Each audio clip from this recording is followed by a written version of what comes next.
आपको पहले क्रिएट या ऑल्टर में जाना है और क्लिक करना है पे हेड पे, पेरोल मास्टर सेक्शन में।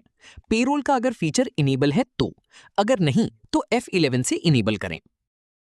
इस स्क्रीन में हम एम्प्लॉय पीएफ का पे हेड @12% बना रहे हैं, जिसमें पे हेड टाइप को एम्प्लॉय स्टैट्यूटरी डिडक्शंस रखा गया है, क्योंकि ये सैलरी से काटी जाने वाली एक स्टैट्यूटरी कटौती है।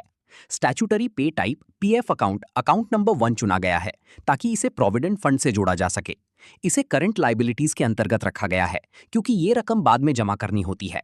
अफेक्ट नेट सैलरी को यस रखा गया है, ताकि एम्प्लॉय की सैलरी से कटौती हो सके। कैलकुलेशन टाइप है एज कंप्यूटेड वैल्यू, यानी पीएफ अपने आप कैलकुलेट हो जाएगा, आमतौर पर बेसिक सैलरी का 12%। कैलकुलेशन पीरियड को मंथ्स रखा गया है, ताकि कैलकुलेशन महीने के हिसाब से हो। और राउंडिंग मेथड नॉट एप्लीकेबल है, यानी इसमें कोई राउंडिंग लागू नहीं की गई है। पीएफ की कैलकुलेशन सेटिंग में कंप्यूट ऑन स्पेसिफाइड फॉर्मूला रखा गया है। स्पेसिफाइड फॉर्मूला में बेसिक सैलरी प्लस डीए लिया गया है।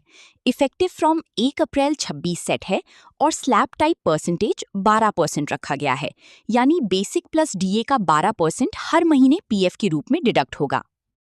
इस स्क्रीन में हम एम्प्लॉयर कंट्रीब्यूशन ईपीएस एट 8.33% का पे हेड बना रहे हैं, जिसमें पे head type employer statutory contributions और स्टैट्यूटरी पे टाइप ईपीएस अकाउंट नंबर 10 है।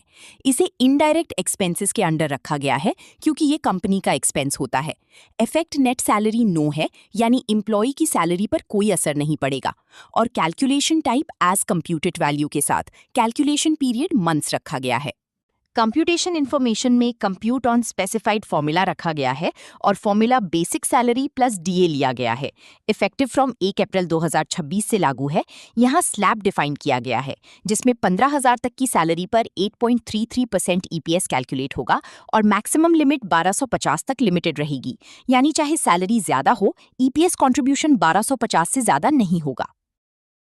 इस स्क्रीन में हम एम्प्लॉयर कंट्रीब्यूशन ईपीएफ @3.67% का पे हेड बना रहे हैं, जिसमें पे head type employer statutory contributions हैं और स्टैट्यूटरी पे टाइप पीएफ अकाउंट नंबर 1 रखा गया है।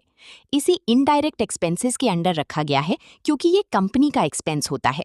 अफेक्ट नेट सैलरी नो है, यानी एम्प्लॉय की सैलरी पर इसका कोई असर नहीं पड़ेगा।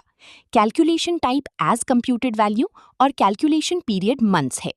कंप्यूट ऑन स्पेसिफाइड फॉर्मूला रखा गया है और formula employ PF @12%, employer contrib EPS @8.33% लिया गया है, यानी ईपीएफ ऑटोमेटिकली बैलेंस अमाउंट के रूप में कैलकुलेट होगा। इफेक्टिव फ्रॉम 1 अप्रैल 26 से लागू है और स्लैब टाइप परसेंटेज 100% रखा गया है, ताकि पूरा रिमेनिंग अमाउंट ईपीएफ में चला जाए। ये वीडियो देखने के लिए धन्यवाद। हम आपके समय की सराहना करते हैं।